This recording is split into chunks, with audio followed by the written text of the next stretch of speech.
Hello. तर दररोज मार्केटमधून भाजीपाला आणायचा फार कंटाळा आला होता आणि घ्यायला जावं तर त्याच भाज्या. तर मी टाकले छोले भिजत, रात्रीच टाकले होते. ही सकाळची मी डब्याला भाजी करते. तर चला तुमच्या पद्धतीने मी आज भाजी करणार आहे, माझ्या पद्धतीनं नाही करणार.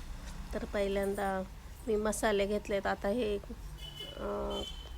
काय म्हणतात, तमालपत्र घेतले, स्टार फूल घेतले, मोठी इलायची घेतली, दालचिनी घेतली, गरम मसाले टाकले आणि कांदा खूप बारीक कापला, थोडक्यात किसूनच घेतला मी. आणि टोमॅटो पण बारीक कापला, कारण त्याची ग्रेव्ही तयार झाली पाहिजे. आणि इथं मसाले खूप जास्त दिसत असतील पण जास्त नाही. ते वेगवेगळ्या प्रकारची मिरची पावडरच घेतली मी, आणि धना पावडर, हळदी पावडर आहे, आणि थोडासा काळा गोडा मसाला आहे.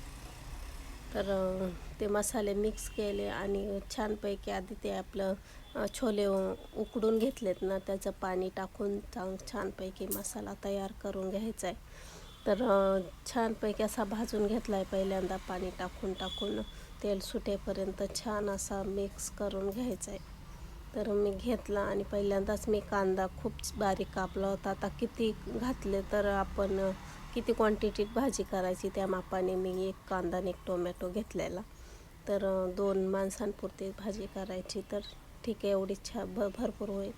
तर आता शिजत टाकली आणि वाट बघूया तोपर्यंत मी चपात्या लाटून घेते. चपात्या द्यायच्या, तर छोल्यांबरोबर आता पुरी पण खाली जाते, पण मला डबे द्यायचे, त्याच्यामुळे मी चपात्या करून राहिले.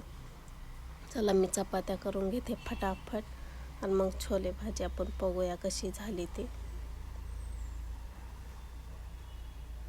तर इथं माझी भाजी पण तयार झाली. रस्सा थोडासा पातळ झाला आहे, पण जाऊ दे. आता हे मी गरम मसाले ते सगळे पानं काढून टाकले, ते डब्यात काही दिली नाही, आणि भाजी भरली डब्यात, आणि चपात्या अगदी मऊ लुसलुशीत झाल्यात.